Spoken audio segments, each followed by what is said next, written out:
प्यारे बच्चों, आज हम कक्षा 9th विज्ञान विषय की वर्कशीट नंबर 45 के बारे में पढ़ेंगे।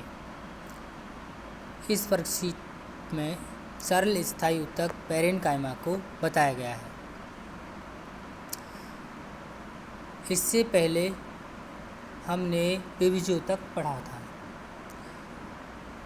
विभिजोतक ऊतक द्वारा बनाई गई कोशिकाओं का पौधों में क्या होता है?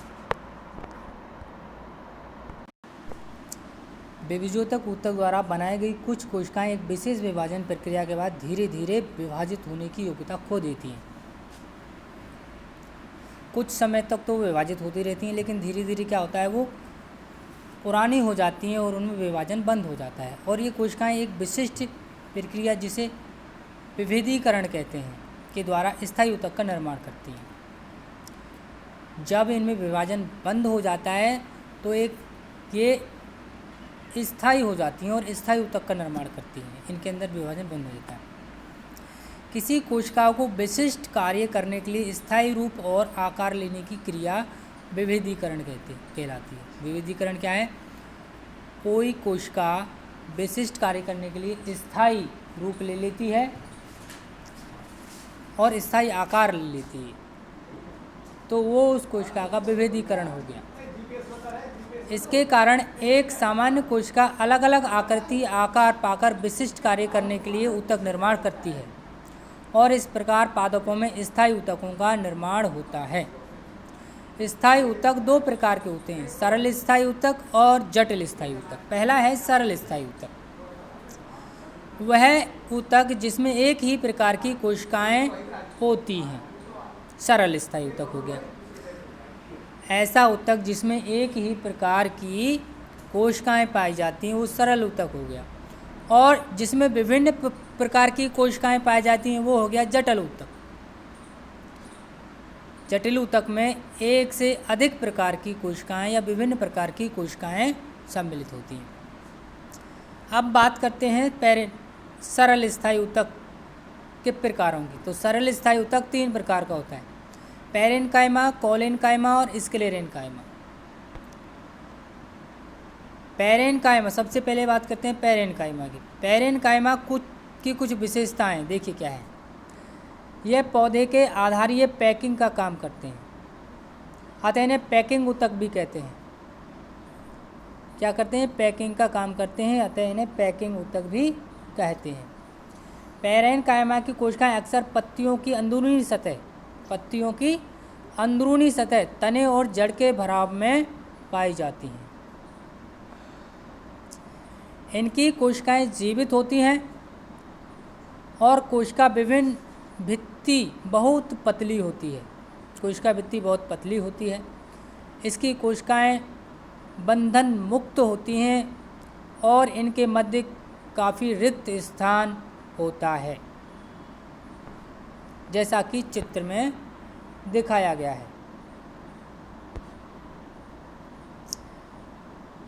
पैरेन्काइमा पौधों को आधार प्रदान करता है। इनकी कोशिकाओं में बड़ी रसधानियाँ होती हैं जो जल और भोजन को इकट्ठा करती हैं या एकत्रित करती हैं, भंडारण करती हैं। पैरेन्काइमा पौधे की आधार प्रदान करती हैं। इनकी कोशिकाओं में बड़ी रसधानियाँ होती हैं जो जल और भोजन को भंडारित करती हैं। पैरेन्काइमा के कई प्रकार हैं।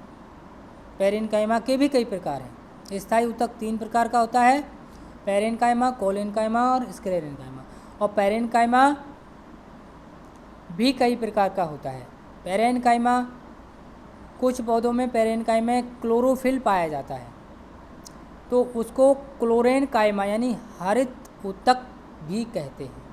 कुछ पौधों के पैरेन्काइमा में क्लोरोफिल पाए जाने के कारण इसे क्लोरेन्काइमा या हरित ऊतक भी कहा जाता है। क्लोरेन्काइमा में प्रकाश संश्लेषण की क्रिया संपन्न होती है। ठीक है। जलीय पौधों में पैरेन्काइमा को एरेन्काइमा कहते हैं। एरेन्काइमा कहते हैं। इसकी कोशिकाओं के बीच हवा की बड़ी बड़ी गुहिकाएँ होती हैं, जिससे पानी पर ये पौधे तैर पाते हैं आसानी से, जैसे पिस्टिया, जलकुंभी वगैरह है।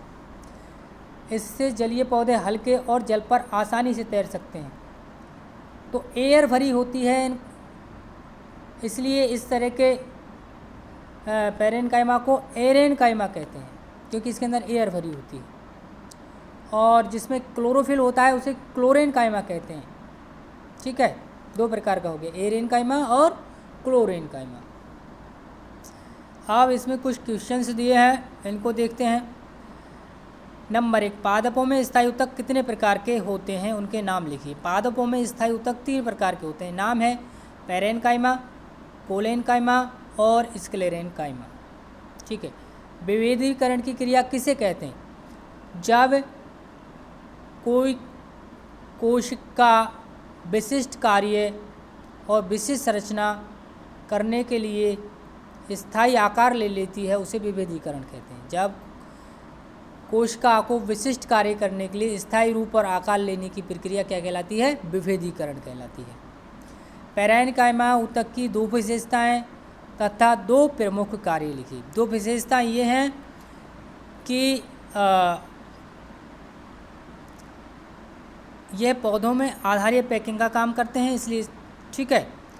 दूसरी विशेषता है पैरेन्काइमा पौधों को आधार प्रदान करता है। इनकी कोशिकाओं में बड़ी रसधानियाँ होती हैं जो जल और भोजन का संग्रहण करती हैं।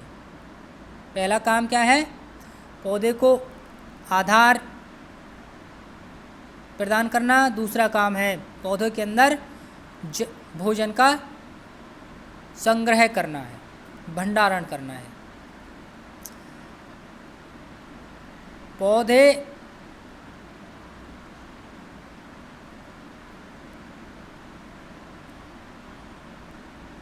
चौथा प्रश्न है, पौधों में पैरेन्काइमा ऊतक कहाँ पाए जाते हैं? इन्हें पैकिंग ऊतक भी क्यों कहते हैं? पौधों में आधारीय पैकिंग का काम करते हैं ये, और ये पाए कहाँ जाते हैं? इस पत्तियों के अंदरूनी सतह, तने और जड़ों के भराव में पाए जाते हैं। इनका क्या कार्य है? कार्य नहीं, ये ऊतक पाए जाते हैं कहाँ पाए जाते हैं? पैरेन्काइमा पाए जाते हैं पत्तियों की अंदरूनी सतह, तने और जड़ों के भराव में। और इन पैकिंग ऊतक क्यों कहते हैं? क्योंकि ये पौधों के आधारीय पैकिंग का काम करते हैं। ठीक है, धन्यवाद।